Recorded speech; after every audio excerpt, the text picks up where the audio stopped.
破壊してはあなた自身も幸せになれないのだと、今住んでる人たちのことも考えてほしいとマダム・ローレンが今言ってる。ウォーレンがわかる。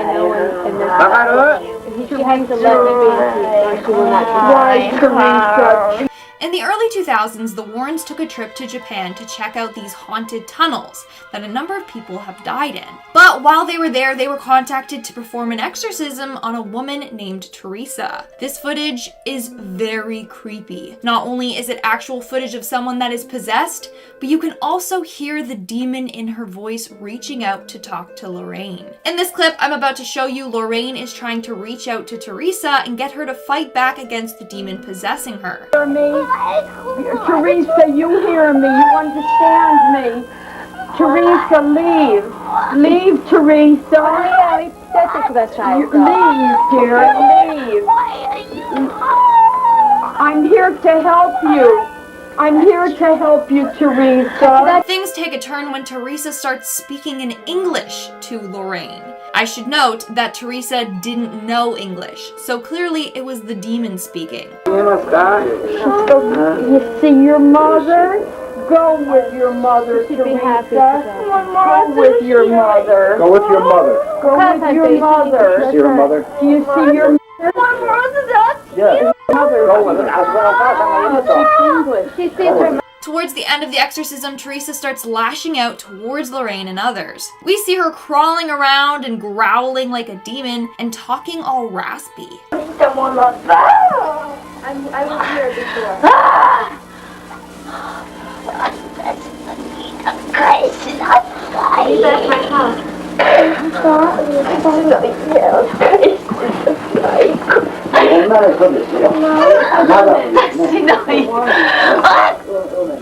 I guess the demon was really fighting back because poor Teresa was going through a lot at this point.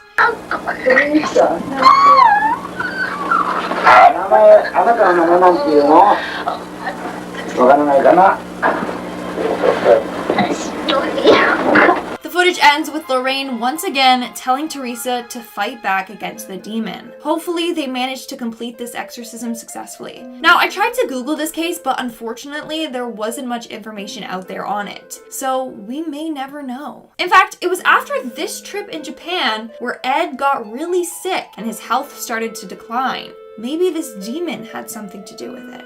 Moving on to number 4, we have Scotland's underground city. And if you guys are liking this video so far, then why don't you hit that like button? And today, there still are. They're still haunted. Yes. There are people like you that see them. But I've never seen them, but there are people that see these ghosts floating about. Mary King's been seen up here, and she's been seen down at the bottom. In 1996, Ed and Lorraine Warren visited Edinburgh in Scotland to investigate an underground city. The city was said to be haunted. In the video, you see an older tour guide telling them about the history of this underground city, how there used to be underground shops and stuff like that down there. At one point, he talked about getting bad vibes from being down there, and apparently Lorraine was sensing that as well. So that's when you get the funny feeling. I got funny feeling, all right. However, very bad feeling. One by one, they all died off until there was nobody left. It gets worse when he talks about how everyone died down there and there were just piles of bodies because there was no one left to get rid of them. Which is probably why the place is haunted. I mean, a number of people died there and didn't have a proper burial. Well, at one point in the video, Lorraine claims she hears a ghost walking by. Can't be. No. What are you hearing? Like the sound of people, of more than one person together walking by, and, you know, like heavy clothing rubbing against each other, that type of thing I could hear. I'm going home. And I could hear that, and I wondered, you looked, Frank, so I thought you heard the same thing. No, I didn't hear it. Yeah. That's not all. She started to pick up on another vibe. It feels like somebody's like squeezing your insides all together, actually. Squeezing the life right out of you. I have no clue how she wasn't scared to death experiencing all of that. Honestly, she was brave. It blows my mind. In our third spot today, we have the family in Connecticut. And no, this isn't the same as the family from the haunting in Connecticut case. Just apparently, Connecticut has a lot of hauntings. So basically, Ed and Lorraine Warren went to Connecticut to help a family whose home was being haunted by a spirit. What I'm about to show you is real footage from this case. Basically, it starts with Ed and Lorraine sitting at a table praying with the family. Then, Ed tries to make contact with whatever is haunting their house. Our Father who art in heaven, hallowed be thy name. Thy kingdom come. One knock for yes, two for no. Are you a man? Are you a boy? One knock for yes, two for no. Yes. Okay. Using that one knock for yes, two knocks for no method, Ed was able to find out more about this ghost. Most here is it? Is it?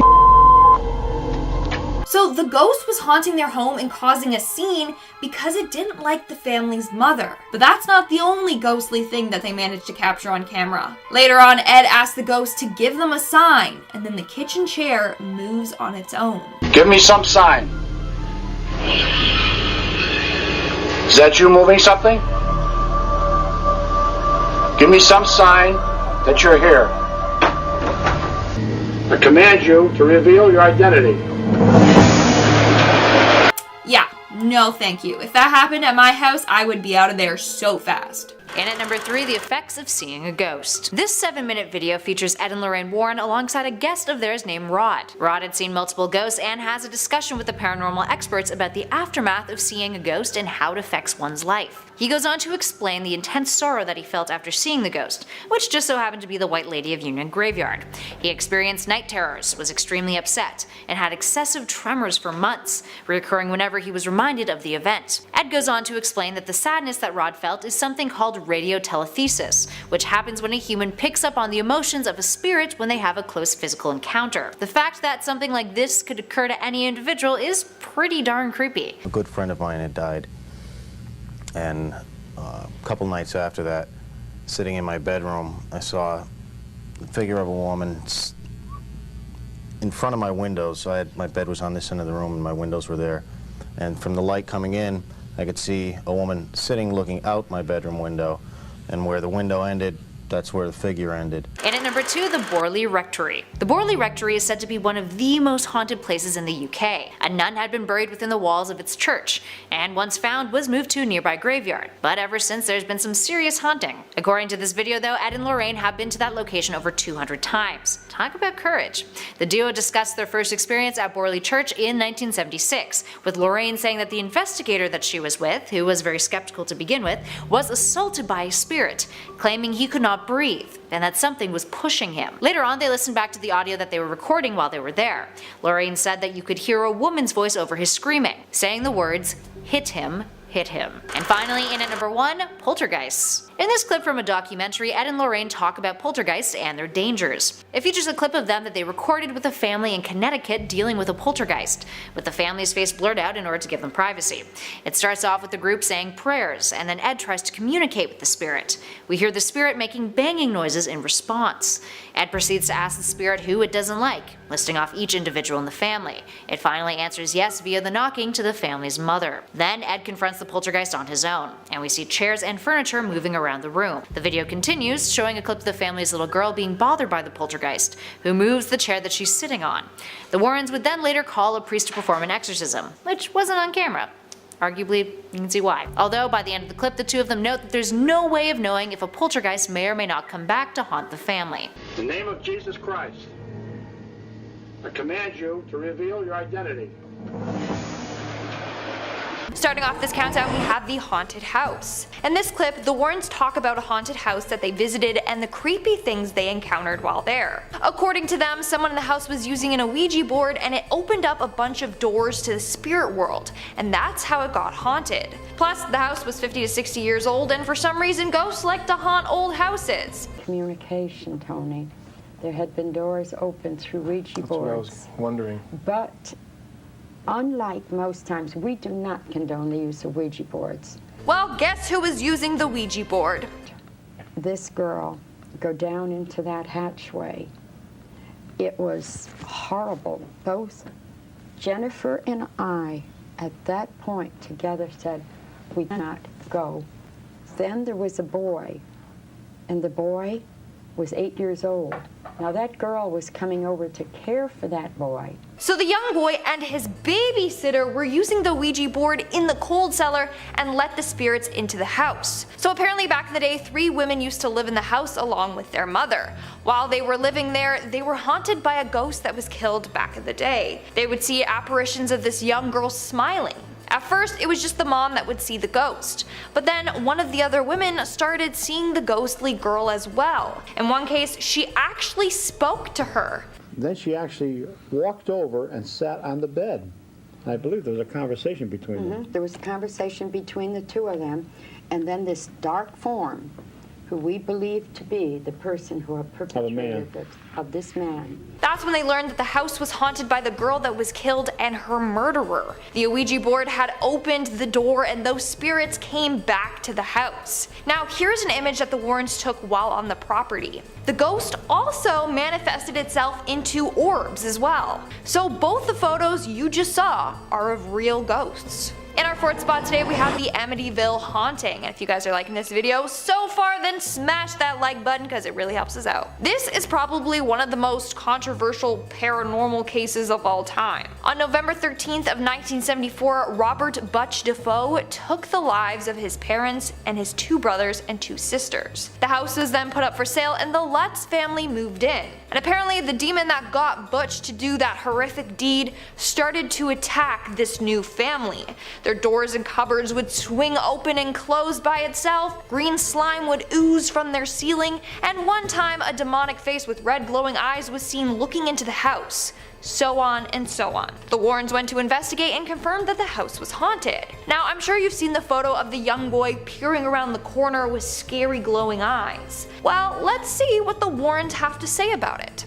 Yes, with infrared film. Oh, yes. And it's in the upstairs bedrooms. Just to the left there, you see what looks like a small boy's face looking out with bioluminescent eyes, but it is a diabolical spirit with luminescent eyes that appears in that home to confuse the investigators. The photo has always given me the creeps. What I didn't know is that that was of an evil spirit. You think that is an evil spirit, Ed? Positively. Everything about this house was evil. Again, this is a controversial case because some people believe that the whole story was fake. In fact, Butch's lawyer, William Weber, admitted that he just made up this whole story along with George Lutz. They created the story over many bottles of wine, they said, so they admitted the house was never really haunted. But then how come the Warrens insisted it was? I don't know, just some food for thought. Also, that photo of the ghost boy, terrifying either way. Coming in at number 3, we have the ghosts in the cathedral. No, that's... If you look at this slide now, I want you to see, don't point it out to them. Don't do that. Let them see where the man is. There's a man, he's right there in that picture. I mean, the camera zoom in kind of points out where the ghost is, but if you didn't see it, that is a real life ghost that the Warrens managed to catch on film. Here's a close-up of it if you didn't spot it. When there he is, see right in the corner, and you see him, and that's in the cathedral. Now remember that the cathedrals, well, buildings in the United Kingdom are extremely old. So I clearly see a man in a suit. Hopefully you all see that too. According to the Warrens, tragedy took place in the church and a number of spirits haunt the church. They didn't go into great detail, but back in the day, people actually got burned alive in this church for being part of different Scottish clans, and now their souls haunt it. I think it was the McDonald's and the Campbells. Right? Yeah, the McDonald's and the Campbells. And the Campbells were burnt to death in that church, so you can imagine the terrible things that go on there. Do you think that most hauntings occur like in places like United Kingdom compared to here? Yes. In our 3rd spot today, we have the Warrens Museum. Again. The Warrens Museum is just filled with cursed and deadly items that literally could kill you. In this next video, you'll see just how dangerous and scary the museum really is, if you didn't pick up on that already. You'll be taking a look at one particular doll called the Shadow Doll, or Doll of Shadows. And there are many what we call death dolls here. The doll you see here was made through black magic rituals. It's called a doll of shadows. Now, why is it called a doll of shadows? We'll take a look at it. This doll is absolutely terrifying. Like, if you thought Annabelle was bad, this doll is 1,000 times worse. It has human bones here and there and animal parts all over the body. You notice the nails in here and the tooth sticking out. Well, these are all feathers from crows and whatever. But this, I can tell through psychometry and through how it was made, that it was made with evil purposes. So yes, this doll is composed of human bones and hair and teeth. The owner was using it for dark rituals, and in the end, the doll became possessed by a very powerful and malevolent demon. In fact, the way in which this doll was used is horrifying. Now the purpose is this, that they take a picture of this doll, they send it to you, and they put the curse on the back. You take it and you look at it and you laugh at it, but it's not a laughing matter. Because once you see the image of the doll, it can be projected telepathically to you in your dream state.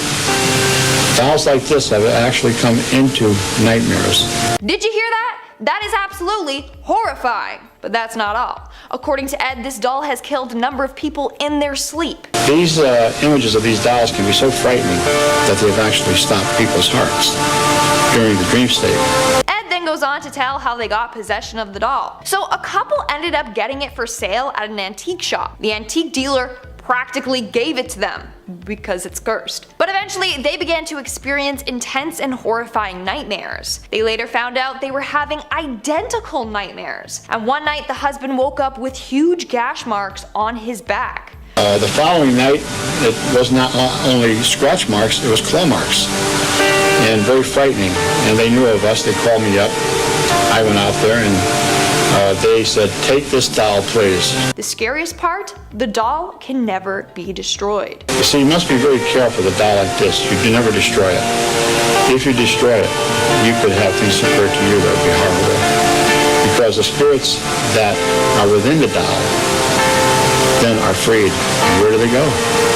To the one that destroyed their home. And this is their home right here. In our second spot, we have the real-life vampires. According to Ed and Lorraine Warren, vampires are real. Ed, I'd like to ask you about vampires just to start right off.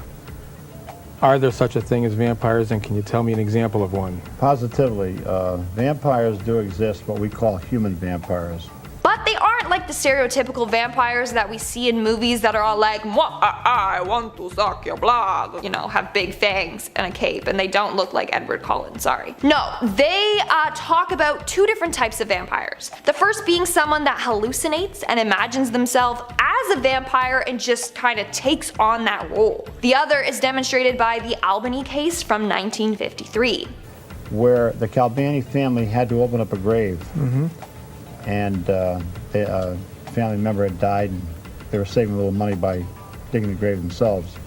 When they got down about 4 foot, they struck a coffin which shouldn't be there. It was their private plot. He goes on to say that the coffin was of antique nature. They opened it up, and there was a perfectly preserved man in there. And inside was a man about 45 years old. And he was fresh to the touch as though he had just been buried. That's not even the freaky part. So even though the plot was there, there's a law saying you can't exhume the body until you get a court order. So this process took about a week. And when they went back to the grave, the coffin and body had both deteriorated. The mother of the family went back and had the ground consecrated. And then they dug up the grave again, and this time, when they opened it up, inside was a corpse that looked as though it had been buried for many, many years, just a skeleton. The coffin itself had greatly deteriorated. This freaked everyone out. Newspapers got word of the story and it was in the headlines for weeks. People went wild and were like, this is a vampire. And they were right. According to the Warrens, the man in the coffin was a sorcerer and user of black magic and also a vampire. He had put himself into a catatonic state. He was alive, but just barely. Still alive, but I'm barely breathing. And then at night he would leave the coffin with his astral body and find his prey. His astral body was being connected to his physical body by something Ed refers to as a silver cord. So no matter how far he went, he could still make it back to his body. But while the physical body is still alive, there's a silver cord, a supernatural cord, that emanates from the physical body to the astral body. No matter how far away that astral body goes, if you go 3,000 miles, that cord would still be attached. It's only when that cord, that supernatural cord, is broken that death comes to that physical body. So somehow that cord got broken, and maybe that was when the woman got the land consecrated. And that's why the next time they went to the body, he was just bones. Now, you're not gonna believe this next part. I mean, it's hard for me to believe, I'm not gonna lie. So this vampire dude didn't arise from his tomb and go around biting people's necks to suck their blood. No, no, no. And he would go in search of blood, but he would not bite into anybody's neck. He could take the blood through what we call teleportation, apports. Now today, of course, with all the ways that somebody could get blood, a vampire doesn't have to attack anybody to get that blood. So vampires literally could be real and among us. They just can get blood sneakier ways, like maybe they work at a blood donation center or a hospital or something. Ever think of that? The Warrens did. And in our #1 spot today we have Annabelle the doll. All right, I think one of the most famous would be Annabelle. This is a Raggedy Ann doll that's made like thousands of other dolls, except that this doll was used in communication, almost like having a seance. In this next interview with Ed and Lorraine Warren, they talk all about Annabelle the doll and her origin story. So story goes that a young nurse received the doll as a gift from her mother. She lived with a fellow nurse. The two worked together and lived together. Well, one morning the nurse brought down the doll while they were eating breakfast and placed it on a chair at the table. This was meant to be a joke like, oh haha, she's having breakfast with us. But the next day she did the same thing. She brought the doll down to the kitchen table and sat her down at a chair. And the next day she did this until something terrifying happened. But the third morning, they're talking to the doll, and the arms of the doll are on the chair like this. Suddenly they went up and onto the table. Now this didn't frighten them, this intrigued them, to the extent that the one nurse said to the other one of the nurses knows a medium. Let's ask her about this. I'll bet you there's a spirit in that doll.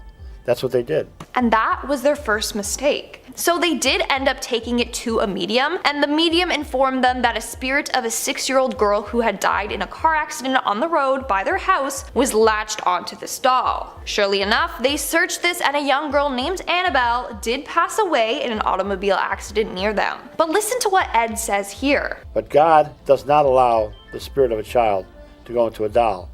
This was a demon who was posing as that little child to create sympathy to these two young women, which it did. It worked, and this demon tricked the girls. They ended up looking after this doll thinking it was Annabelle, the little girl. They would take it out on excursions, buy it clothes, jewelry, etc. But then it started to attack the girls. The scariest thing occurred when the two nurses came back from their shift. They'd come home after midnight, put the key in the door, unlock the door, and who do you think is standing there?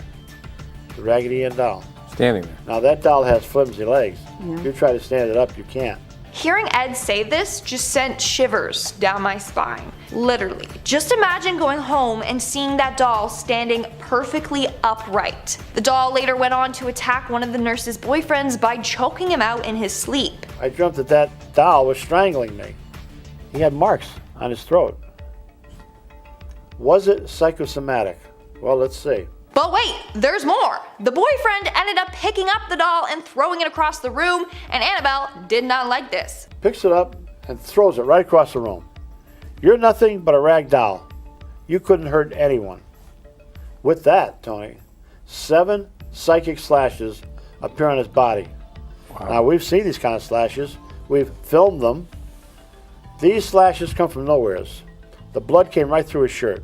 Then finally, Ed and Lorraine Warren got involved and took Annabelle to their museum. Coming in at number 2, we have the Anna Eklund case. In this next video, we see Ed and Lorraine Warren discussing the Anna Eklund case. Anna was an American woman who in 1928 became possessed and underwent a number of exorcisms. During her exorcisms, things would happen, like she would hiss or howl like an animal. She would float in the air, and whenever holy water would touch her skin, it would burn her skin right off. Let's see what Ed and Lorraine Warren had to say about this case. Now this woman was under possession by her own father and devils from the age of 14. Sadly, her father had taken advantage of her on a number of occasions in which she would try to resist. She didn't want to go along with it, which made him mad and made him start to resent her. He hated her so much that when he died, he actually possessed her with these devils, right up to the age of 54 when Father Ressinger went to help her.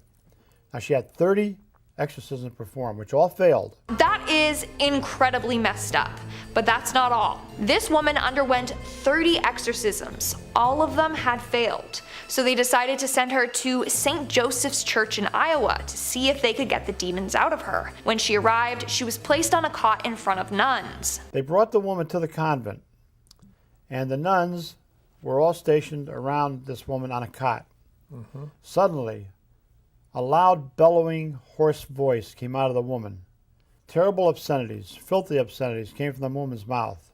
And she rose into the air and went up to the ceiling and clung to the ceiling by her hands and feet. Literally like the scene in The Exorcist. After that, she had to be tied down to the cot. That's not even the worst part.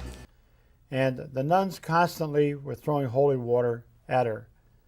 This woman, outpours of what looked like spaghetti and human hair came out of her mouth.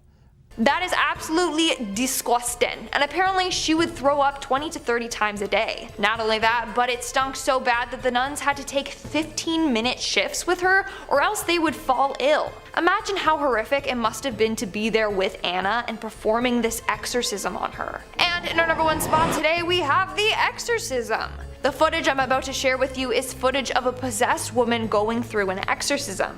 It's footage directly from the Warren files. This exorcism footage is 1 hour and 20 minutes long. In fact, the footage had been cut down, so that means they were performing an exorcism for over an hour. I will say though that the footage was blurred by Tony Spira before he uploaded it to his YouTube channel. He did this in order to censor some graphic images, but also for the privacy of this woman. Although it's blurred, we can still see how crazy the woman is acting and can hear the weird noises that she is making.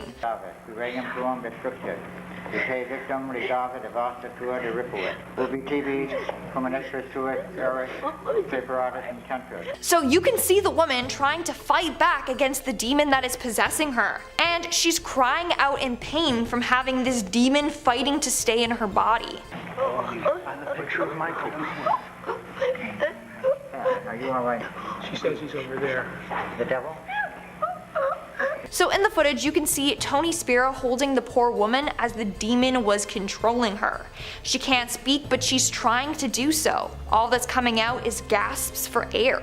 But at one point she points beyond the camera, and Tony knew that the demon was in the room with them and was situated right where the woman was pointing. It gets even creepier when everyone in the room starts chanting along, trying to get this demon out of her, while Tony holds her head up still. Holy Mary, Mother of God, pray for us sinners now and at the hour of our death. Amen.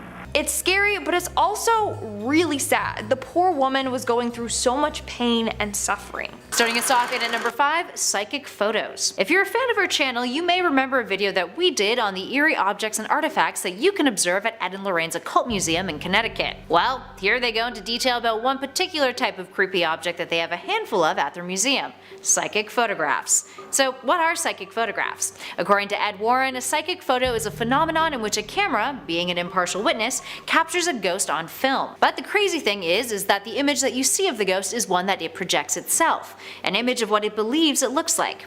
This clip explores how exactly that happens, and the Warrens describe instances in which they've witnessed spirit forms appearing beyond the physical eye. Ed also tells of how he captured the White Lady of Union Graveyard with his camera, one of their most famous images. We could put the first slide up and look at it.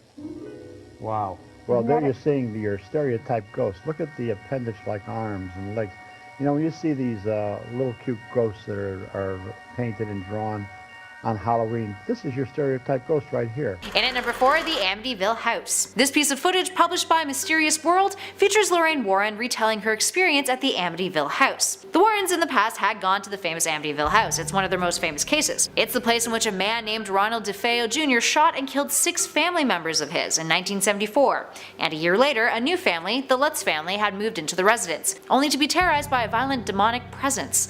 The Warrens had visited the house in an attempt to help the Lutz family, part of which was adapted into the 2016 movie The Conjuring 2. In this video clip, we get more insight on what the real-life events that occurred there were like. Lorraine tells her interview that, I quote, "Places like Amity, if you gave me $1 billion, I wouldn't go in that house again, because it messed up my life and my husband's life." She also tells the interviewer that the Amityville house was where she levitated, which is pretty creepy. Number 4, the museum tour. Now, if you wanted to go to the world's foremost collection of haunted relics and cursed objects, there's probably no storeroom full of curses more than the legendary collection of the Warrens' Haunted Museum of Souvenirs. Now, like I said just a second ago, the museum is currently closed as of the writing of this video, but they are trying to reopen soon. You know, cross your fingers. But in the meantime, you can take a digital tour, as this footage posted by the Warrens' son-in-law, Tony Spera, shows Mr. Warren giving a guided tour of some of the more unique haunted artifacts resting in the Connecticut garage. Now, the full video, definitely worth a watch if you're a big fan of the Warrens, since it's as close as you'll be able to get to walking around the museum these days. It's a full half-hour long of Old Ed going into grand detail and recounting some stories about some of their more notable and famous cases. Shoutouts include the witch Hannah Cranna, an old Connecticut legend, or the Conjuring Mirror, which might sound like it has something to do with the movie, but very confusingly refers to a case where someone used this mirror in a ritual to try and summon a demon, a different demon. Ed talks briefly on some of their many cursed dolls and toys, such as a dinosaur from the Devil Made Me Do It case and film, and of course, no visit to the Warrens Museum would exclude Annabelle. She's the star attraction of the place, probably what keeps the lights on for so long. She's shown under a tight lock and key, and Ed goes over the history of how they brought her in, and he touches briefly on the containment protocol for her, how she has to always be locked up in a storage box behind glass, surrounded by rosary beads and doused in holy water, in an effort to keep the vile spirits tucked away. A small question: if a spirit is so powerful and malevolent that it's got this unspeakable ancient evil that attacks humans, wouldn't it be stronger than a pane of glass? Wouldn't it be stronger than a thin little thing of glass? I guess it's a doll, but I didn't think the solution to ultimate evil was to just put like a fence around it. That's what you do when like a dog is getting into stuff that you don't want them to get into. You just fence them out a bit in the backyard. Dogs, haunted dolls. Okay. Number 3, the Shadow Doll. And coming in at the number 3 spot for today is going to be this footage of the Shadow Doll. When you first enter the Warrens' Haunted Museum, be it digitally or physically, one of the first things you'll see is this frightening little doll, affectionately dubbed the Shadow Doll. The Shadow Doll, that's fun to say. It's made of bird feathers and real human teeth. Lovely, those are some of my favorite ingredients. Now, it's currently owned by Tony Spera. He offers a bit of insight into the doll's history, saying it was originally acquired at an antique shop where it was sold with the owners of the shop completely oblivious to the doll's cursed energy. I don't buy that at all. What do you mean oblivious to the doll's cursed energy? Somebody came to you and sold you a doll made of bird feathers and human teeth, and your first instinct wasn't to douse the thing in holy water and kerosene for good measure? I know pawn shops ain't exactly the classiest place around, but you gotta have some standards, right? You gotta be able to recognize evil. There are very few dolls with human teeth that aren't evil. Spera claims the doll has an insidious curse inside it. Oh, wait, no, sorry, the Warrens weren't insidious. Anyway, the curse says that if you take a photograph of the doll, and when it develops, you write a curse that you'd like to inflict and then send it to your victim. The person who then opens the envelope and sees the photo of the doll will invite the curse into your home. The doll is also capable of some dream magic like Freddy Krueger, and can even stop your heart while you're asleep if Mr. Warren is to be believed. And I know what you might be thinking. Did you just curse all of us by showing us this footage and pictures of the doll?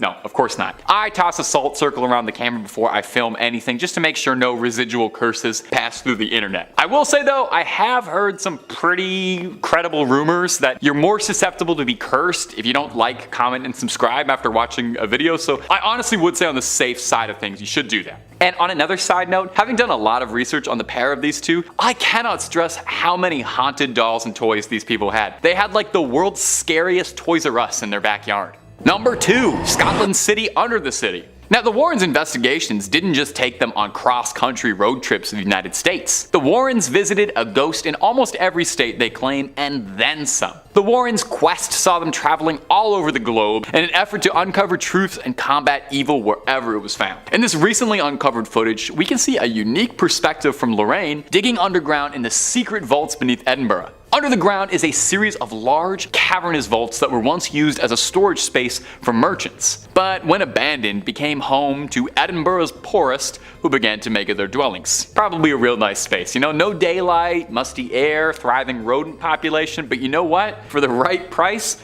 I would probably go for it. It's probably better than most apartments in Toronto. Because of this, the vaults were the perfect place to conduct a little nefarious business that aren't quite fit to discuss on YouTube, but naughty stuff, just know that. It's believed that 2 of Edinburgh's most prolific criminals hid bodies here before taking them to medical schools to sell off. Having known this, with this context, it's absolutely no surprise that people believe the vaults to be haunted and claim that they feel watched or touched when walking through them. So, if there's something weird going on, the Warrens follow. This one's actually pretty cool footage, I gotta admit. It's first person, making you feel like you're exploring the subterranean depths with her. She's being guided by an old Scotsman who seems to know the tunnels pretty well, and I gotta say, if I ever take a tour of an underground vault, this is exactly who I would like to be taking me, and an old Scottish man. That's the most appropriate and trustworthy way to go ghost hunting. Now, they didn't find anything on this particular investigation, but while in there, Lorraine does claim that she can feel something communicating with her. Could it be spirits from long ago reaching out to Lorraine Warren, who claimed she had an extrasensory gift? Or maybe it was just kind of cold down there. And number 1, an exorcism. To some, the ultimate dream would be getting to ride up in the front seat with Warrens on one of their cases, getting to experience the paranormal firsthand under the tutelage of those who claim to have battled it their whole lives. It would be like if Obi-Wan Kenobi asked you if you want to go on an adventure with him. It'd be awesome. Well, hey, some people, they get to live their dreams every day. Like me, my dream was to stand in front of a camera and endlessly talk about ghosts and goblins, and it really is just the best. But a YouTuber by the name of Haley Reese got to live her dream when she met Tony Sparrow, the husband of Judy Warren, the daughter of the family, and Lorraine Warren, a bit before she passed away. She got blessed with a look into some never-before-seen footage of the pair of demonologists conducting fieldwork, namely an exorcism. Now, the person in the video has been blurred out to protect their safety, as, you know, it's one thing to be possessed by a demon, but doxing, whole other. We see Lorraine and Tony both fiercely conducting an exorcism, locked in spiritual warfare against a demonic force. We can hear Tony asking for the demon's name repeatedly, not because he's a friendly guy trying to make conversation, but because in order to properly drive a demon out of a host, you need to know its name. The name said, Beelzebub. Now, there is a little bit of a discrepancy whether or not Beelzebub and the devil are considered different entities, really depending on what book and depending on who you ask. Sometimes they are, sometimes they aren't. Either way, it's very bad news to have inside of you. Worst part is apparently that wasn't even the only demon inside there. It was like a clown car of demons inside one guy. Not enough room.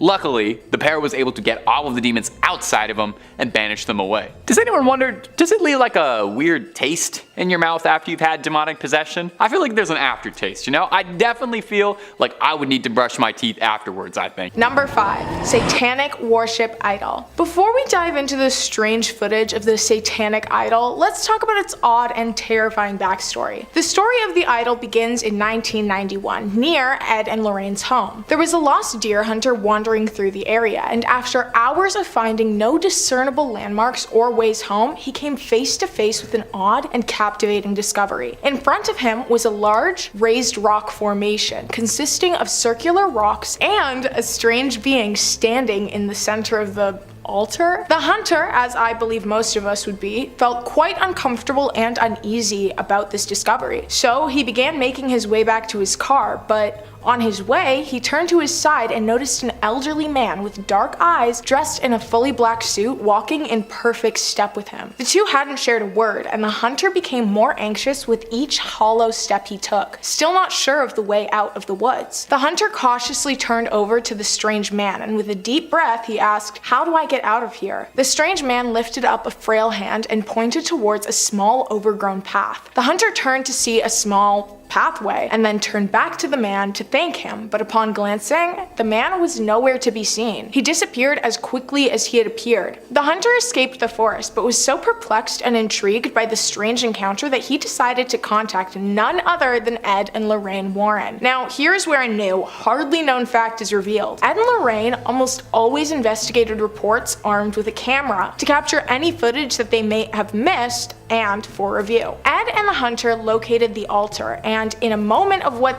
can only be described as white audacity, Ed removed the demonic doll from the altar and brought it back to the museum. In the footage, the strange elderly man can be seen lurking in strange corners of the screen, materializing in random positions throughout the footage. The video recording also cuts out frequently, and strange humming noise can be heard along with the glitches. Ed and Lorraine kept the footage under wraps due to the effects that the doll had on Lorraine. And if you'd like to find out more about that reasoning, check out our video on cursed artwork in the Warren Occult Museum. Number 4.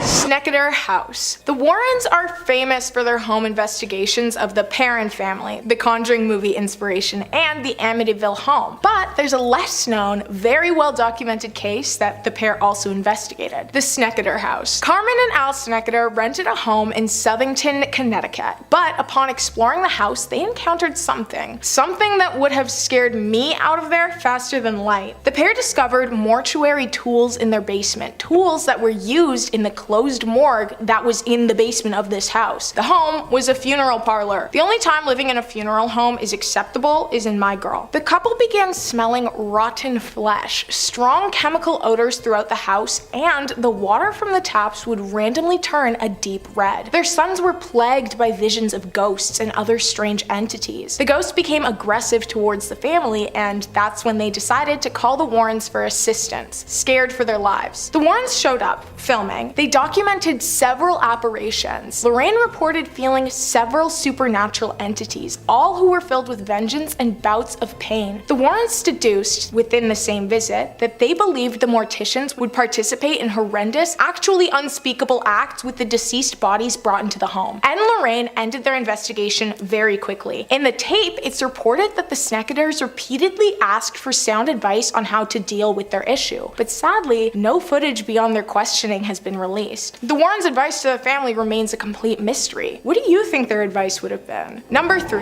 The Black Lace Veil. Right in the middle, we're going to talk about an event that had many eyewitnesses and was likely captured in some degree by recording equipment. Following one of their public lectures, Ed and Lorraine Warren were approached by a young couple, Alan and Lonnie. Alan had brought Lonnie to the lecture because he suspected that she was under the influence of the occult. He described a disturbance. When Lonnie became angry, her features would morph and transform into a creature resembling a wolf, and an entirely different voice would emerge from her. Just as Lorraine joined the conversation, a shocking incident unfolded. Lonnie experienced an instantaneous possession and lunged aggressively at Lorraine, utterly terrifying everyone present in the room. Ed swiftly escorted the couple to a backstage room where Lonnie was fully under possession, her face distorted into the aforementioned wolf-like appearance. After about 10 minutes, the possession subsided, and Lonnie revealed her disturbing experiences of memory loss and losing time over the past few months, which, as you know, are all very common symptoms of possession. Lonnie confessed that she had resorted to witchcraft after failing to win Alan's affections. She performed a ritual that involved a black lace veil and a crown of goat horns, renouncing her faith and swearing allegiance to Satan. In a month,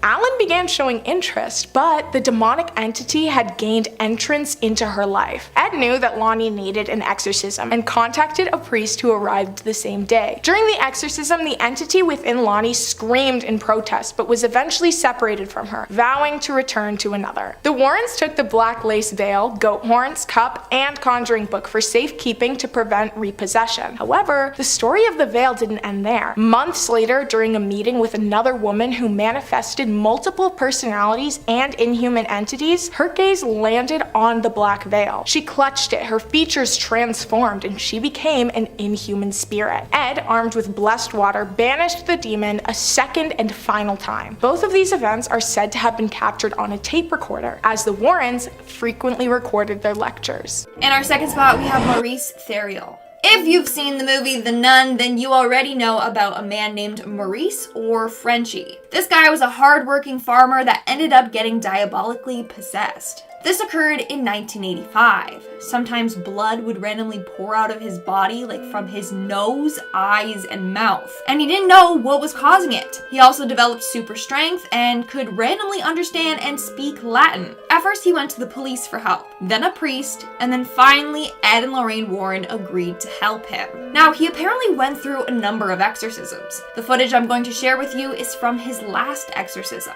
So the footage starts off with Ed asking Frenchie to lift up his shirt. Apparently, random crosses would show up engraved in his skin. At the front.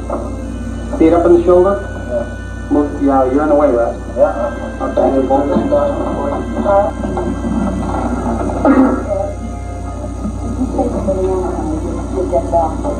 It literally looks like somebody took something sharp and carved crosses into him, and then it scarred up. But those would appear all over his body, randomly appearing and disappearing. During this exorcism, a number of scary things happened. For starters, we see him drooling from his mouth, but as soon as the drool hits his shirt, it turns to blood.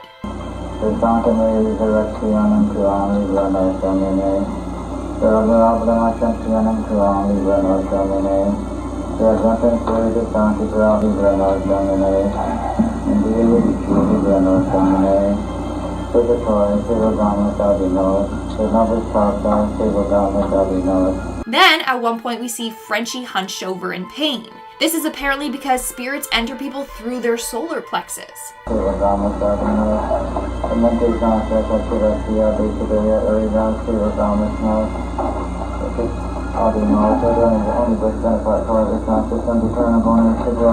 then at another point, we see Frenchie become incredibly still and his face changes completely. He doesn't look like himself. His eyes look so glossy.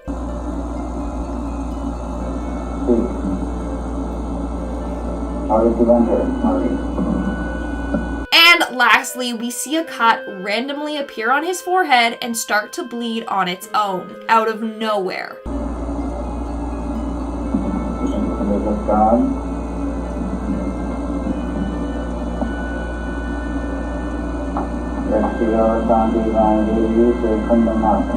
That is absolutely horrifying. And in our number one spot, we had the unseen tapes. YouTuber Haley Reese got the chance to actually meet up with Tony Spira, the husband of Judy Warren. He provided her with insight into the Warren cases and actually showed her some unseen exorcism footage. She then uploaded this onto YouTube. In this video, we see Tony and Lorraine Warren performing an exorcism on a man named Roberto. Take a look at it. This is the power, Jesus Christ. Okay? You hear me? Jesus Christ has all the power. You have none. What is your name? So in the video, as you just saw, they're trying to find out this demon's name to then help expel it. And guys, you're not gonna believe what demon was inside of him. Here, continue watching. What is your name? Jesus Christ commanded you to answer that question. What is your What name? is your name?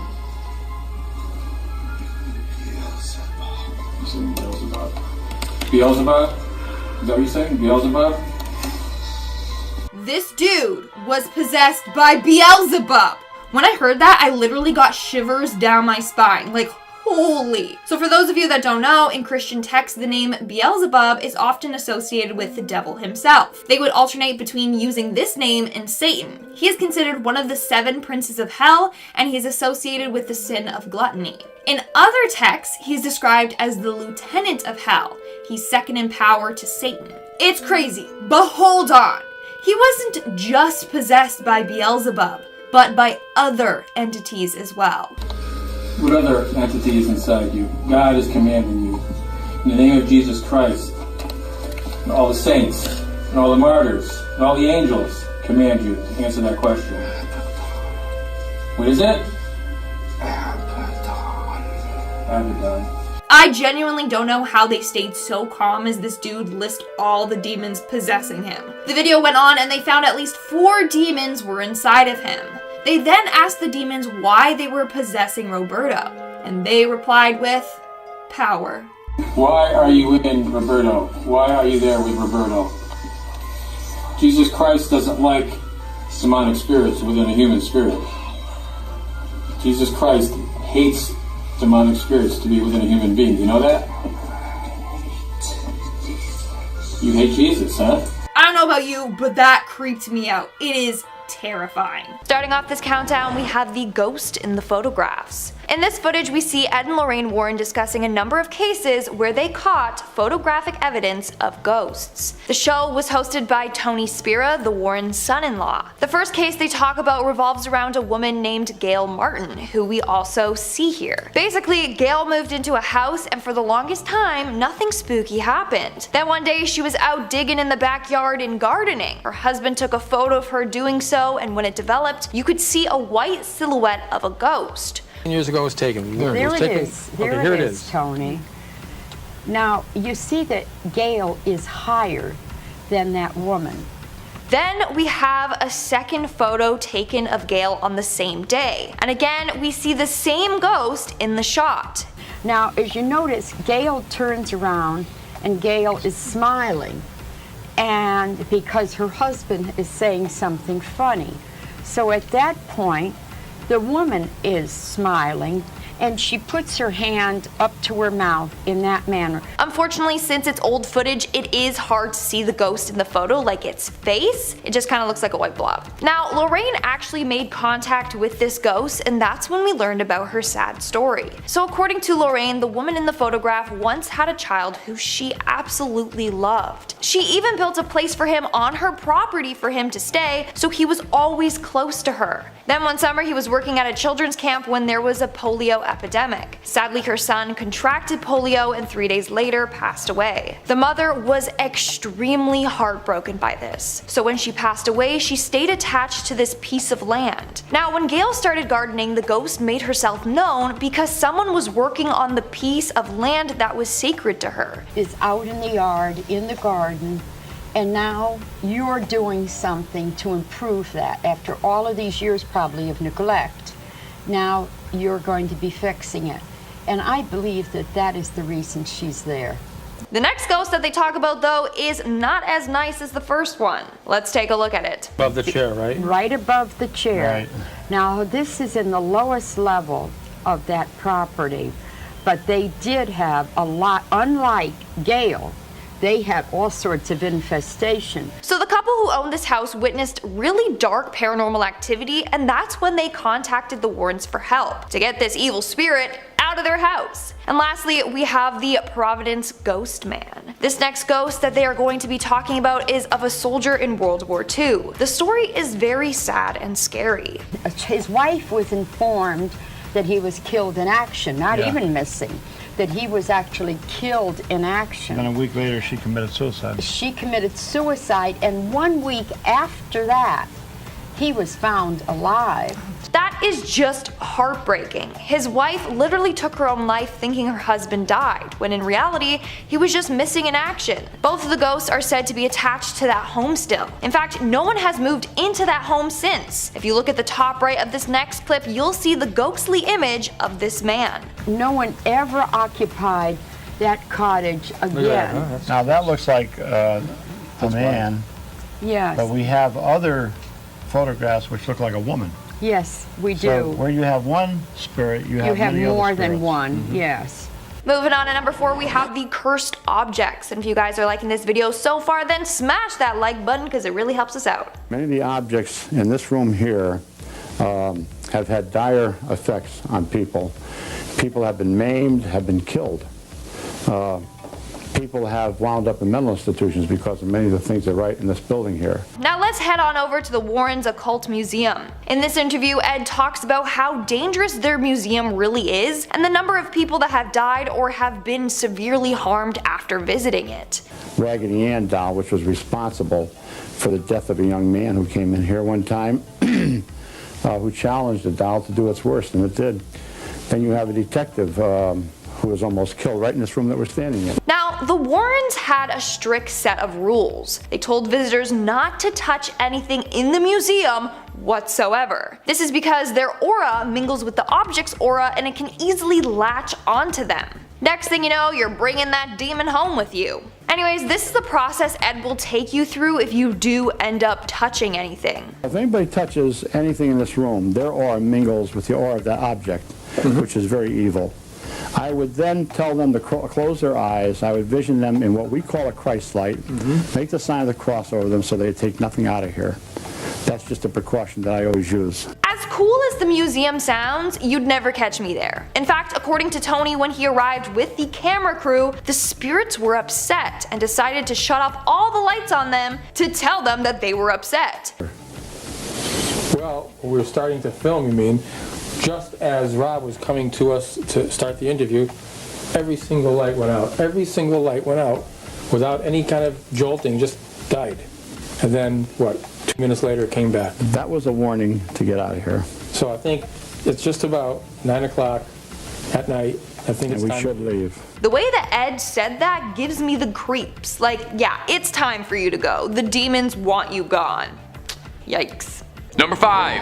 Annabelle. Well, it wouldn't quite be a video about the Warrens without Annabelle. Do you ever wonder, did they ever thank her for all the good publicity she gave them over the years? Now, by now, I'm sure all of you are very familiar with the tale of Annabelle, the haunted doll that Ed and Lorraine kept captive, and probably the most famous case the two of them were involved in. They say that the Amityville Horror was their most famous case, but they made 3 spin-off movies just about Annabelle, so she's pretty big shakes. It was given to a nursing student as a gift from her mother, and within days it turned bad. Notes would appear around the house, scrawled in blood, that read out terrifying messages like, "Help me." It allegedly lunged at the girl's boyfriend one night, grabbing him by the neck. And after that, Ed and Lorraine were called in. I mean, as soon as a toy in your apartment starts trying to choke you out, yeah, definitely get some outside help. They called in to help exorcise the demon inside Annabelle. Now, in the end, they kept her locked up tight, surrounded by rosaries and holy water to ensure the demon inside can't harm anyone anymore. Now, while the stories inspired by Annabelle have gone on to big, great things, and the fictional Annabelle has enjoyed quite the career as a movie star, the real Annabelle is still locked away to keep that evil dormant. In this recently released footage, we're treated to some up-close and personal glamour shots of Annabelle in the flesh, or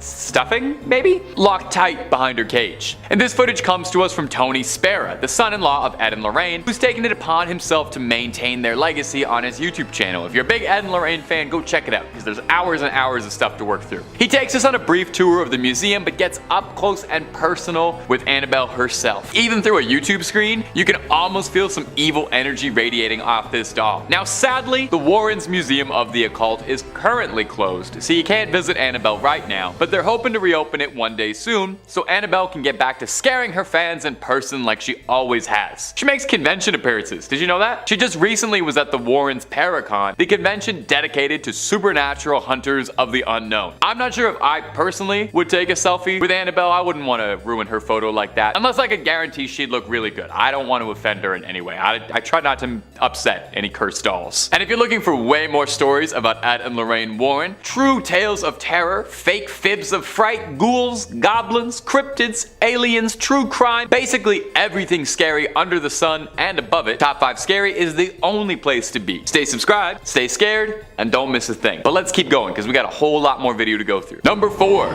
Under Scotland. Now, the Warrens' investigations did not just take them on road trips all over the United States. Now, the Warrens might have visited a case in almost every state and then some. The Warrens' journeys saw them traveling all over the globe in an effort to uncover truths and combat evil wherever it was found. In this recently posted footage, we get to see a unique perspective from the Warrens, focusing on Lorraine Warren digging around underground in the secret vaults beneath Edinburgh. Under the ground is a series of large, cavernous vaults that were once used as a storage space for merchants, but when abandoned, became home to Edinburgh's lowest and poorest, who began to make it their dwellings. Probably really nice, what with no daylight, musty air, a thriving rodent population, and hey, for the right price, that honestly sounds better than most apartments in Toronto. Because of this, the vaults were the perfect place to conduct a little nefarious business, if you know what I mean. You know, all sorts of nasty crimes that aren't fit to discuss on YouTube. It's believed that 2 of Edinburgh's most prolific criminals hid bodies here before taking them to medical schools to sell off. So,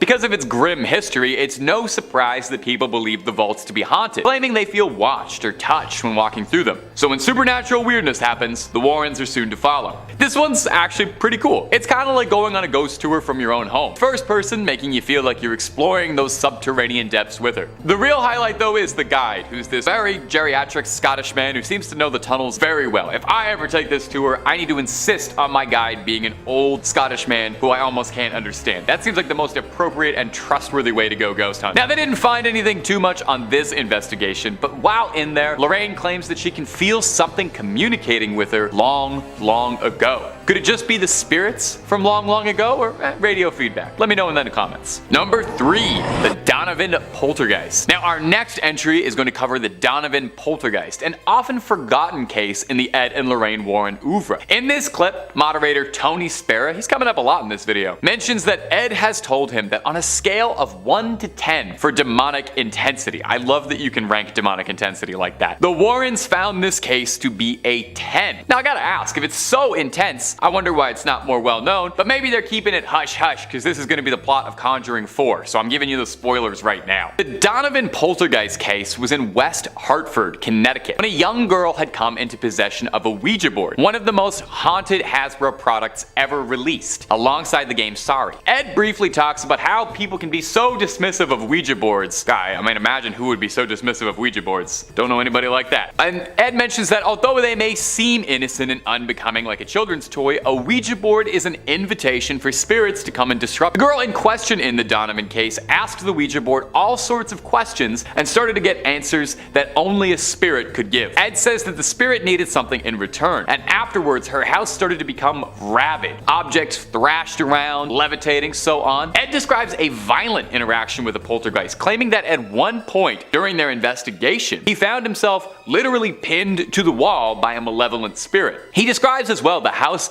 being pelted with rocks from the sky and objects vanishing. Imagine the size of the umbrella you would need if it's raining rocks. This definitely sounds pretty extreme, all things considered. They claim that they would watch things dematerialize in front of their very own eyes, as if Mr. Scott was teleporting them away on the Star Trek transporter. Now, eventually, Ed describes getting in contact with a priest to perform an exorcism on the cursed house, freeing the family from spectral torment. And stay tuned to see if that's going to be the plot for Conjuring 4. I'm almost pretty sure. Number 2, Annabelle on tour. Annabelle is the #1 name in cursed dolls. Sorry, Megan, we love you, but Annabelle's got staying power and she's just been here longer. More movies too, although on a side note, I'm hoping they make more Megan movies. As such, Annabelle has become quite popular, with a lot of demand for the cursed toy, despite the fact that, you know, she's got a demon inside of her and is apparently very evil, and she should be kept under proper lock and key. Did you know that there was a significant enough demand for Annabelle that she tours? Yeah, you heard me right.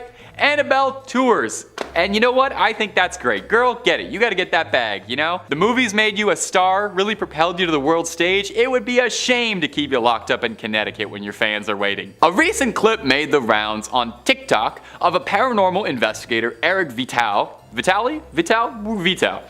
transporting the allegedly haunted doll to take her to Paracon, a convention for ghost hunters and paranormal enthusiasts to break bread, swap stories, and pick up cursed goods. Founded in the Warrens' memory to carry on their legacy and establish a community of ghost hunters. Eric is part of the New England Society for Paranormal Research, the foundation created by Ed and Lorraine to further the development and research of the paranormal. Now, this short video of him unpacking Annabelle got all kinds of attention on TikTok, mostly from people wondering why you would want to take her anywhere, or why you would want to get your hands on her at all. I mean, inside the case she's carried in literally says do not open under any circumstances. Now, Eric did understand this, and he assured that those who are worried that they take all the proper precautions, and that's not just putting Annabelle in a seatbelt. We take this very seriously, he said. Our faith is very strong, all of us. So we bless the van. We all have enormous amounts of holy water. We have a priest come in, bless the area, and bless the items. And maybe put her in a car seat too, just to be safe. And number 1, Buddhist exorcism. You know, it wasn't just the United States where Ed and Lorraine worked on their cases. If there was a call for it, the Warrens would do their best to answer. Plus, I feel like if you only ghost hunt in one country, you're missing out on so many good demons and scares. If you're a fan of the channel, then you know by now just how many really fascinating, cultural and regional monsters that exist out there and all the different ghost stories that exist, you know, you can spend your whole life battling demons, but have you ever gone toe to toe with a yokai or an oni? Maybe that's why the Warrens decided to take a trip to Japan in the early 2000s. Maybe they just wanted a nice vacation, or maybe they were getting tired of local poltergeists and wanted a new difficult challenge. They set out to Japan to investigate these allegedly haunted tunnels, where a number of people were reported to have died in. Ed was a former World War II Navy veteran, and he had spent a lot of time around Japan and was interested in their culture and the reports and things that he had heard. Of course, it was hardly a vacation, because while they were there, they were asked to participate in a Buddhist exorcism of a young woman named Teresa who had become the unwilling host to a litany of demons. They were aided by a group of Buddhists during their exorcism, a change of pace from their usual help from ordained Catholic ministers. We'll play it for you now so you can get some eyes on it. In the clip, we can hear Lorraine doing her level best to try and cast the evil out of the young girl's body. Now, the clip's a bit hard to watch, I'm gonna be honest. Seeing somebody writhe around screaming in what looks like agony, but luckily, they're being tended to by the experts, I guess. If there was anyone you'd want, it would probably be Ed and Lorraine and a group of Buddhists. Ed and Lorraine said the Buddhists were extremely helpful, saying they were cut from a different cloth. And if they're ever running out of Conjuring movies or running out of ideas for them, I think they should start sending the Warrens internationally. Number 5, the White Lady Ghost. Among the Warrens' storied career of demonology was a peculiar case involving a local Connecticut legend, the White Lady Ghost of Union Cemetery. Whoosh, that's a doozy of a title. Can you just shorten that down, just like a Union Cemetery Ghost? There you go, 3 words. Anyway, Union Cemetery dates back 400 years, and it's said to have been haunted by this one notable ghost in particular. Now, exactly where she came from, nobody's quite sure, you know? Nobody's got an exact date and time. Some speculate that she's a woman who lost a child in childbirth and hasn't been able to move on to the afterlife and still seeks out her child. Others speculate that she's a ghost of a victim who was dumped into a sinkhole near the cemetery and is unable to move on while the crime goes unpunished. The fact that we don't even know her name, I'm sure that's probably bothering her somewhat too. The only things anyone can agree on is that those who say they've seen her claim that she's dressed in a bright white nightgown and has her head and face concealed with a white bonnet. A particularly good ghost story says that in the late 90s, a firefighter responding to a call nearby to the cemetery said that a woman in a white dress jumped in front of the truck and landed behind him. When he leapt out of the vehicle, there was no body on the ground but a dent in the hood. So naturally, such a popular ghost would have to catch the attention of Connecticut locals Ed and Lorraine Warren, and this rare footage is Ed filming the cemetery looking for proof of the White Lady. We'll play some of it for you now, and you can try and make out what's happening. It won't be the easiest. Ed Warren claims you can see the ghost walking behind in the shadows and turning to look at him. Now, Ed Warren said that this evidence was so important it had to be locked away to be studied by the New England Society of Paranormal Research, but not to burst anyone's bubbles, it kind of looks to me like they locked it away because it's not really that impressive. You let me know if you could see what they were trying to get me to see, because personally I just see some blurry lights in a dark graveyard. But maybe I'm not opening my third eye enough. If you're looking for more ghost videos, stories of the Warrens, hauntings, possessions, exorcisms, and a whole lot more, Top 5 Scary has all of that and then some. So click through, please subscribe, please ring that little bell so you don't miss a single one of our videos, but do that at the end of this video, okay? Because I got 4 more Ed and Lorraine Warren stories coming up for you right now. Number 4, Ed Warren invoking a spirit on camera. Coming up next is this video uploaded by Tony Spera, the Warrens' son-in-law, on his personal YouTube channel. If you're a fan of the Warrens and you're not already, I would recommend subscribing to Tony Spera. He puts all sorts of Warren related clips up on the channel and it's fun. Now, it's hard to say much about this particular video because it was uploaded without a whole lot of context. The video doesn't really mention a date, a location, or a case, or anything else like that. It's a bit troublesome because the Warrens have said to have worked on hundreds of cases over the years, so this could be any one of them, or maybe it's just one of the lesser, less exciting cases that got pushed to the side. They can't all get made into movies, Now,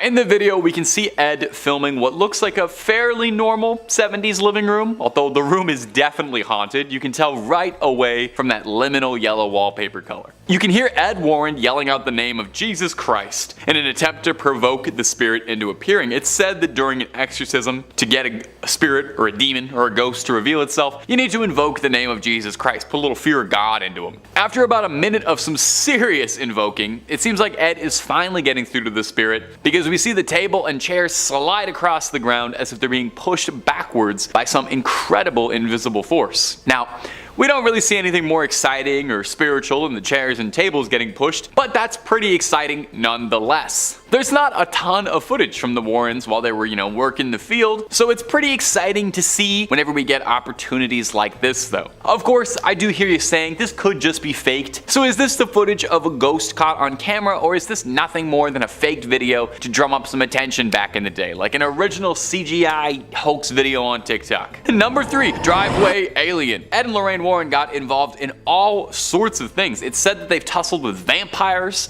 with werewolves. Now, we don't have it on 100% authority that they ever encountered aliens, but they definitely could have. They researched everything. So let's take a look at this weird video of what looks to be a visitor from another world touching down on the driveway. You wouldn't expect aliens to make first contact in Colorado, but hey, here we are. In this video, we can see a really scrawny little creature walking up and down Vivian Gomez's driveway. The creature had people talking because, well, take a look at it. Just what is it? It almost looks like it's got giant ears flopping around when it moves, and I'm not gonna lie to you, it reminds me a lot of Dobby from Harry Potter, so maybe he just got a sock and he's just celebrating his happiness and he's excited to be free. The woman whose driveway caught the security footage, one Vivian Gomez, had this to offer when she posted it on Facebook. So I woke up on Sunday morning and saw this on my camera, and I'm trying to figure out what the heck. First, I saw the shadow walking from my front door, then I saw this thing. Has anyone else seen this on their cameras? The other 2 cameras didn't pick it up for some reason. Sadly, her security camera only films for about 10 seconds or so this is the only footage that she was able to capture of this mysterious driveway creature. Gomez clarified for everyone that whatever it was wasn't her son. Okay, we weren't thinking that, but now we're definitely not thinking that, because she doesn't let him out by himself that late, although that opens up a lot of questions. She saw something strange running around her driveway at night and considered the possibility that that might be her son. Like I said, I'm pretty sure the most likely possibility is that this is a freed house elf excited for the future, or a very confused alien. Could be an alien that just touched down. Maybe a Terminator traveling through time. That's why it looked naked. Gang, you let me know what you think what this mystery monster could have been down below. Number 2, the haunted pearl necklace. The haunted pearl necklace is also referred to as the pearls of death. This jewelry's effects are pretty obvious. The necklace is known as one of the most dangerous items within the Warrens Occult Museum, so yeah, it's living up to its name already. The Pearls of Death is a cursed necklace that has a curse or entity residing in it, causing anyone who wears it to be strangled, and in some cases even strangled so brutally that their lives are ended. Yeah. Death by a necklace. I'm starting to rethink my stance on that gorgeous blue diamond necklace. If you know, you know. It's an inside joke. Only my faves know what I'm talking about. One of their former owners commonly reported being choked while wearing them, even waking up with red marks on her neck after sleeping in them. The pearls are also extremely difficult to remove. Well, they're difficult to remove from the living. Ed and Lorraine Warren kept these pearls heavily guarded and surveyed, and if you're like me, the word surveyed raises excited alarm bells. That's right. Within the museum, several security cameras are placed, which not only protect the artifacts, but also monitor any strange activity. In one surveillance clip, which was privately distributed by an anonymous source who had regular access to the museum, revealed a myriad of strange activities surrounding the pearls. The video captures the pearls vibrating ever so slightly before a small light emanates from them, and a dark shadow quickly shifts towards the ground, as though it was water flowing out of the pearls. These events repeated night after night, typically around 4:24 a.m., with the effects being weaker the further away they get from the stated time. Whether Ed and Lorraine were aware of the footage being leaked to a select group of people, they never addressed it. They didn't even deny it. I suppose they figured ignoring the footage completely would decrease the interest in it, and hey, they were right. I'd never heard of it until now. Number 1, White Lady of Union Cemetery. You guys know how I feel about the naming. Come on, be more creative. The White Lady, guys, just please try a little bit harder. Anyway, the White Lady is the name of the ghost that haunts the Union Cemetery in Connecticut. The legend surrounding her origin varies, but there are several points that consistently align to create an accurate backstory. She's thought to be the ghost of Harriet Seeley, who searches for her deceased son throughout the graveyard. It is also widely agreed that she wears a bright orange dress. No,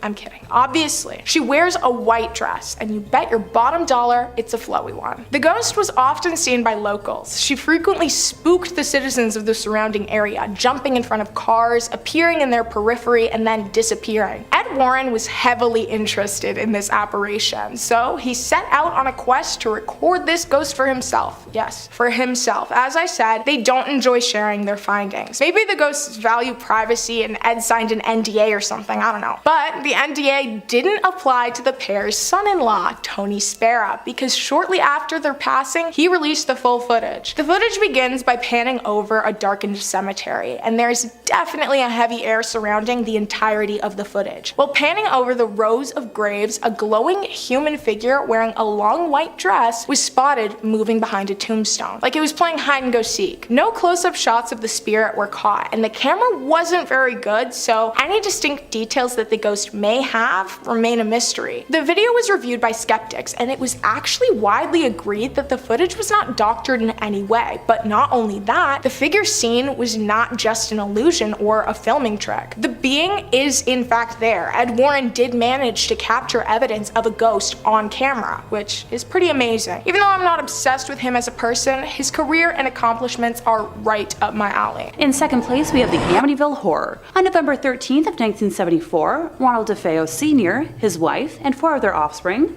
Dawn, Allison, Mark, and John, had their lives ended by a firearm inside their home in suburban Amityville, New York. And at the time, homicide detectives claimed it was the largest number of victims in a single slaying on Long Island. The deceased were found in their nightclothes and were shot in the back, apparently while they were asleep. There were no signs of a struggle inside the home, where a sign hanging outside the main entrance read, "High hopes." Sure. The killings were reported by the only surviving member of the family, the oldest son, Ronald. He told the police that he arrived at the home shortly after 6 p.m. but found the front door locked, so he crawled into the house through a window and stumbled across the icky scene. He later confessed that he had ended the lives of his family around 3:30 a.m., acting out the scenes for detectives as he described how he took out his family one by one, with the weapon eventually being found in Amityville Creek. Ronald's trial began in October of 1975. His defense attorney, William Weber, tried to make a case that the defendant, who allegedly heard voices, was innocent by reason of insanity, but the court eventually sentenced him to 6 concurrent 25-year to life sentences. Try saying that 5 times fast. Eesh. A year later, the Lutz family moved into the now abandoned home, and that's where this goes from simply tragic to much, much more. Most of the DeFeo family's furniture was still in the house, because it was included for $400 as part of the deal. You know what, I'd take that deal too. A friend of George Lutz, the father of the family, had learned about the history of the house and insisted on having it blessed, and at the time, George was a non-practicing Methodist and had no experience of what this would entail. Kathy, the mom, was a non-practicing Catholic and explained the process to him. George knew a Catholic priest named Father Mancuso who agreed to carry out the house blessing. He arrived to perform the blessing while George and Kathy were unpacking their belongings on the afternoon of December 18th, 1975, and went into the home to carry out the rites. When he flicked the first amount of holy water and began to pray, he heard a masculine voice demand that he get out. When leaving the house, the priest did not mention this incident to either George or Kathy until December 24th, when he called George and advised him to stay out of the second-floor room where he had heard the mysterious voice, which happened to be the former bedroom of Mark and John DeFeo that Kathy had planned to use as a sewing room, but the call was cut short by static. Following his visit to the house, the father allegedly developed a high fever and blisters on his hands, similar to stigmata. At first, George and Kathy experienced nothing unusual in the house, but the horrors that happened over the next 28 days were awful for the Lutz family, bearing witness to slime pouring out of their walls, strange odors throughout the home, and George would wake up at 3:15 every morning, which is right around the time Ron DeFeo carried out his original crimes. A garage door would open and close on its own, an invisible spirit knocked a knife down in the kitchen, a pig-like creature with red eyes was reported staring at George and his son Daniel through a window. Also, Kathy and 2 of her children experienced bouts of levitation while trying to sleep. The footage we have from this heinous month is of a boy with glowing eyes, believed to be the spirit of the late John DeFeo. By mid-January of 1976, after another attempt at a house blessing by George and Kathy, they experienced what would be their final night in the house. Now, the Lutzes were never able to give a full account of the events that took place on this occasion, describing them as too frightening. After getting in touch with Father Mancuso, the Lutzes decided to take some belongings and stay at Kathy's mother's house in nearby Deer Park, New York, until they had sorted out the problems with the house. They claimed the phenomena followed them there, describing greenish-black slime coming up the staircase towards them. Yeah, no thanks.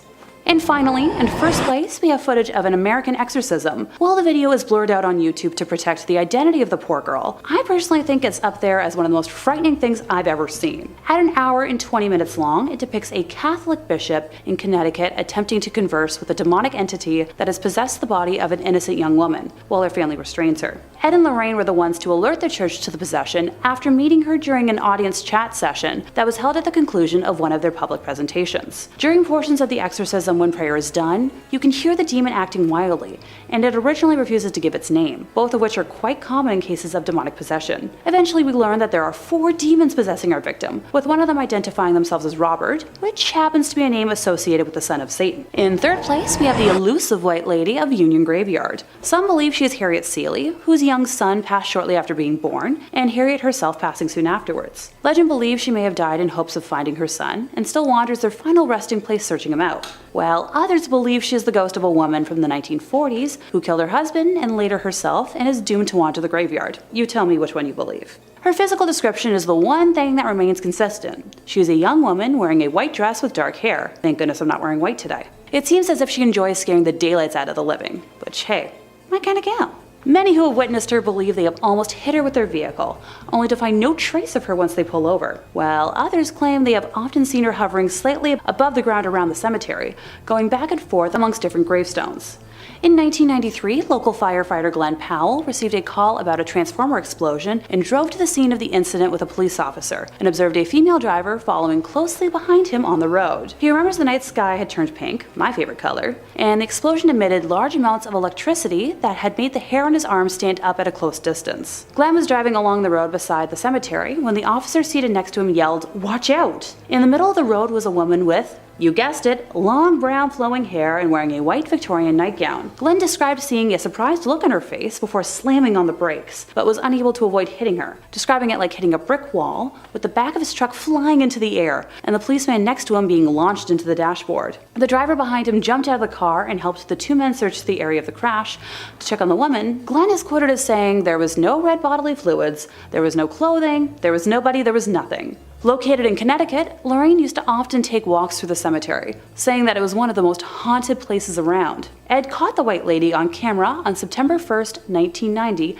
at 2:40 a.m., his 7th night in a row of filming at the cemetery, determined to have footage as proof, and we can show some of that footage to you now. He described dark figures surrounding her, shapes that he said were wood ghosts that seemed to jump on her while they all argued. Number 2, the Japanese tunnels. Among the many accolades and achievement in his career before he was a ghost hunter, Ed Warren was a veteran of the US Navy and served in the Second World War and spent a good amount of time stationed around Japan. As such, from a young age, he developed an interest in Japanese folklore and the yokai and spirits that go with it. So naturally, they had to take a trip out east to go investigate some spirits there. They took a trip to Nagoya to investigate an apartment building that allegedly was being haunted by the floating head of an ancient samurai warrior. That's unnerving. I've heard of headless ghosts. I've even heard of nearly headless ghosts. But I think this is the first time I've heard of a ghost that was just a head. I think that honestly might be way scarier, just seeing a head like floating around down a hallway, but that's just me. Now, this wasn't the sole focus of their journeys though. They had more going on. The 2 of them also sought out an exploration of Japan's haunted tunnels, a tunnel where 200 people were allegedly buried alive after an avalanche during a typhoon trapped some 200 souls inside and made the tunnel their grave. Local reports would claim that the people would hear the screams of the damned late at night. So Ed and Lorraine visited it, and they both said it was terrifying and claimed that walking through it was freezing, the coldest thing either of them had ever experienced. Ed said a bitter cold came over him as he reached the end. He relays as well a story of a young man who tried to challenge his fear of the supernatural and ride a motorcycle right through this tunnel, but paid for it with with his life and crashed. Now, for what it's worth, you know I love playing skeptic around here. You know I love getting my Scully on. I'm more of a Scully than I am a Mulder. I think this might be more of an urban legend because I did do a lot of digging for this video and I could not find any confirmed stories of a mass death inside a tunnel in Japan from an avalanche, but it's possible that it could be lost to time, very ancient, maybe records get lost, but nonetheless, interesting to listen to. And number 1, the Amityville interview. Now, the Warrens argued that the most famous case they ever worked on was the Amityville horror, and there's no denying that when this case happened, it gripped the American public. In 1973, Ronald DeFeo took a hunting rifle and went one by one, ending the lives of each one of his family members remorselessly while they slept. He would later go on to claim that he was being commanded to do it. He was compelled by spirits to act this way. A little bit later, a new family, the Lutzes, moved into the Amityville house, aware of what had transpired, but moving forward with it anyway. It's just such a good deal on rent. You gotta take it where you can get it. In this recently released footage, we hear from Ed and Lorraine speaking in great detail about their experiences working on the infamous legendary case on their TV program Seekers of the Supernatural with the Warrens. Lorraine outlines how immediately upon walking in she felt stepping into the house. She felt immediately wrong. She reiterates that upon entering, she felt a great unnerving presence. She says pretty much as soon as she entered the sewing room,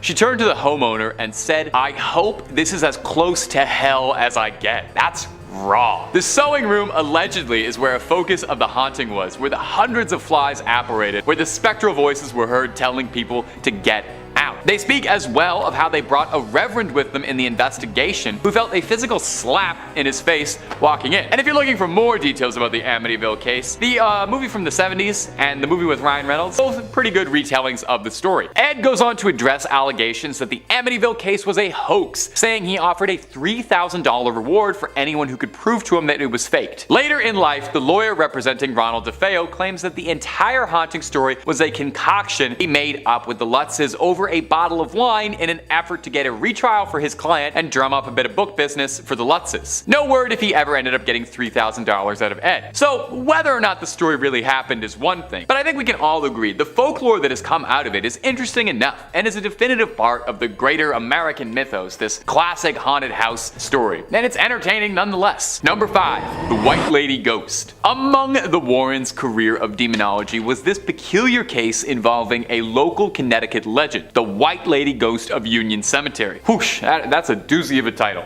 Can't she just be a spooky ghost? Anyway, Union Cemetery dates back 400 years, and it's said to be haunted by this one notable ghost. The tricky thing is though, nobody quite knows the exact origin of who she is. Some speculate that she's a woman who lost her child in childbirth and hasn't been able to move on to the afterlife because she still seeks out her child. Others speculate that she's a ghost of a victim who had been dumped into a sinkhole near the cemetery, and she's been unable to move on while this crime goes unsolved. You know, the fact that we don't even know her name or who she is, that's probably bothering her. That's probably contributing to all her worldly stress. The only things anyone can agree on truly is that those who say they've seen her claim that she's dressed in a bright white nightgown and has her head and face concealed with a white bonnet. One particularly good ghost story, local legend, says that in the late 90s, a firefighter responding to a call nearby said a woman in a white dress jumped in front of the truck and landed behind him. When he leapt out of the vehicle, there was no body on the ground, but a dent in the hood. Naturally, such a popular local ghost story caught the attention of Connecticut natives Ed and Lorraine Warren, and this never-before-seen footage was released by Tony Spera, their son-in-law, and it's Ed filming the cemetery looking for proof of the White Lady. We'll play some of it for you now so you can get your eyes on it and you can try to make out what's happening. Ed Warren claims that in the footage you can see the ghost walking behind him in the shadows and turning to look at him. Lorraine Warren once said this evidence was so important that it had to be locked away to be studied by the New England Society of Paranormal Research. And I don't want to pop anyone's balloon here. It looks to me like they locked it away because it's not really that impressive. I personally couldn't really see anything in this, but let me know down below if you think this is smoking proof of a ghost walking through the graveyard, or if it's just some blurry lights through the fog. And if you're looking for more ghost videos, stories about Ed and Lorraine, hauntings, possessions, exorcisms, and basically anything freaky, Top 5 Scary has all of that and then some on top of it. Click through, subscribe, and like, and I am certain you'll find something to suit your fears. Stay scared. Number 4, the museum tour. If you want to go to the world's foremost collection of haunted relics and cursed objects, there's probably no room more affected by evil than the legendary collection of the Warrens' Haunted Museum of souvenirs from their case files. Now sadly, as of this recording, the museum is currently closed down and hopefully reopening someday soon, but in the meantime, you can take a little digital tour, as this footage posted by the Warrens' son-in-law, Tony Spera, shows Ed Warren giving a guided tour of some of the more unique and memorable haunted artifacts resting in that Connecticut garage. Now the full video is definitely worth a watch if you're a fan of the Warrens, since it's about as close as you'll be able to get to walk around the museum these days. It's a full half hour long of Ed Warren walking around, going into grand detail and recounting some stories about their more notable cases. Some shoutouts I'll include real quick include the witch Hannah Cranna, an old Connecticut legend, or the Conjuring Mirror, which might sound like it has something to do with the movie series, but actually refers to a bizarre case where someone used the mirror in a ritual to try and summon a demon and ended up inviting a poltergeist into his house. Ed talks briefly on some of their favorites, their cursed dolls and toys, such as a dinosaur from the Devil Made Me Do It case, and of course, no visit to the Warrens Museum could possibly exclude mention of Annabelle, who's basically the star attraction of the place and probably why anyone knows who the Warrens are and what keeps the lights on for so long. Annabelle is shown under a tight lock and key as Ed goes over her history of how they brought her in and first found her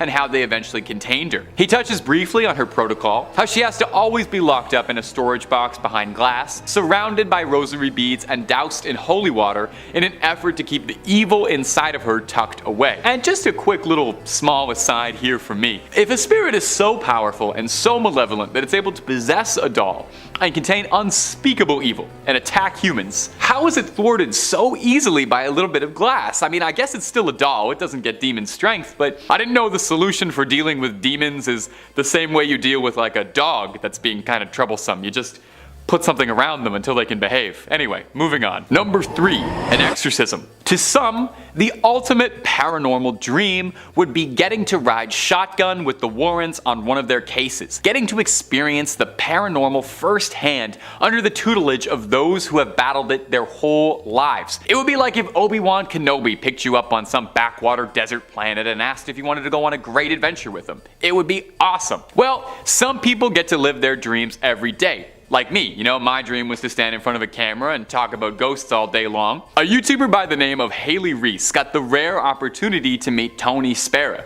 the husband of Judy Warren, daughter of the family, and Lorraine Warren a bit before she passed away, and she got a blessed look into some never-before-seen footage of the pair of demonologists conducting some field work, namely an exorcism. Now the person being exorcised, their name is Roberto, but they've been blurred out to protect their safety. Demon possession is one thing, but doxing is a whole other. We see Lorraine and Tony both fiercely conducting an exorcism, locked in a spiritual battle against the forces inside. We hear Tony asking for the demon's name repeatedly, not just because he's a friendly guy, he seems like he's pretty friendly, but because to properly drive a demon out of a host, you need to know its name. Well, just listen to what he answers with. It's gonna shock you. Beelzebub. Now there's a bit of discrepancy whether or not Beelzebub and the devil are considered different entities, depending on the text you're reading or the mythology. Sometimes they are, sometimes they aren't. Either way, it's bad news. It's not something you would like to invite inside you. The worst part is if you're listening, apparently that's not even the only demon inside. It was like a clown car of demonic energy inside one guy. Now, thankfully, after a tough battle, they were able to get all the demons outside of him and hopefully banish them all away. Do you think it leaves like a weird taste in your mouth after you've had demonic possession? Like, you know, when you wake up, like after having a nap and your mouth just feels weird? I feel like I need to brush my teeth a few times at least afterwards. Number 2, Jharkhand. Coming up next is a clip out of India that went viral last year and captured the attention of paranormal enthusiasts, alien hunters, and skeptics alike. I like when you can get everybody all in together and like that. You see something weird on camera, we're like, is this an alien? Is this a ghost? Is this a demon? I'm not sure, but let's all take a look at it. A strange humanoid-like figure was spotted walking across the road in India, confusing everybody. Whatever it was filmed walking alone steadily on a bridge at night in Jharkhand in eastern India, staggering around through the night.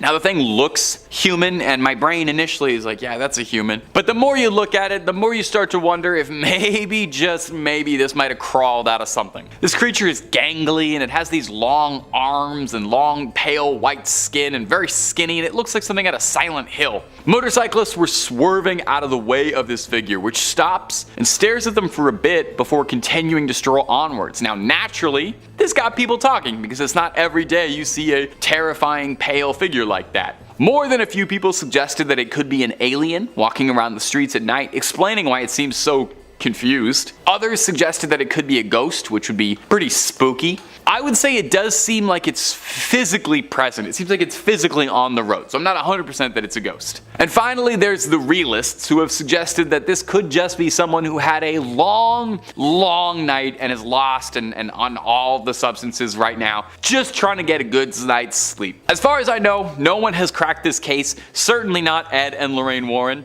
so we may never have a satisfying answer. And number 1, the Buddhist exorcism. It wasn't just the United States where Ed and Lorraine Warren worked on their cases. If there was a call for it, the Warrens would do their best to answer. Plus, I don't know, I feel like if you only hunt ghosts in one country, then you're missing out on just so many good demons and ghosts out there. If you're a fan of the channel, and I hope you are, then you know by now just how many amazing, interesting regional monsters, myths, and cryptids there are all over the world. You can spend your whole life battling demons, but have you ever gone toe-to-toe with an Oni or a yokai, something like that? Well, maybe that's why the Warrens decided to take a trip out to Japan in the early 2000s. Maybe they wanted a vacation and a change of pace, or maybe they were looking to challenge themselves. They set out to Japan to investigate these allegedly haunted tunnels, where a number of people were reported to have died in. Ed was a World War II Navy veteran and had spent a lot of time around Japan and was fascinated in their culture and the things that he had seen while stationed there. Of course, hardly a vacation, because while they were there, they were asked to participate in a Buddhist exorcism of a young woman named Teresa who'd become the unwilling host to a litany of demons. They were aided by a group of Buddhists during the exorcism, which is probably a change of pace from their usual ordained Catholic ministers. In the clip, we can hear Lorraine doing her level best to try and cast the evil out of the young girl's body. The clip is a bit hard to watch, and that's coming from someone who watches ghost videos literally every single day of his life. You're watching someone writhe around screaming in what looks like agony. But hey, luckily they were being tended to by the experts. Ed and Lorraine Warren spoke very highly of the Buddhist monks helping them as well, saying they were cut from a different cloth. I'm not sure if that's a pun or not. I feel too, if they ever start running out of ideas for the Conjuring movies, they should definitely start sending the Warrens international. Conjuring in Japan, I already feel like that's a good premise for a movie.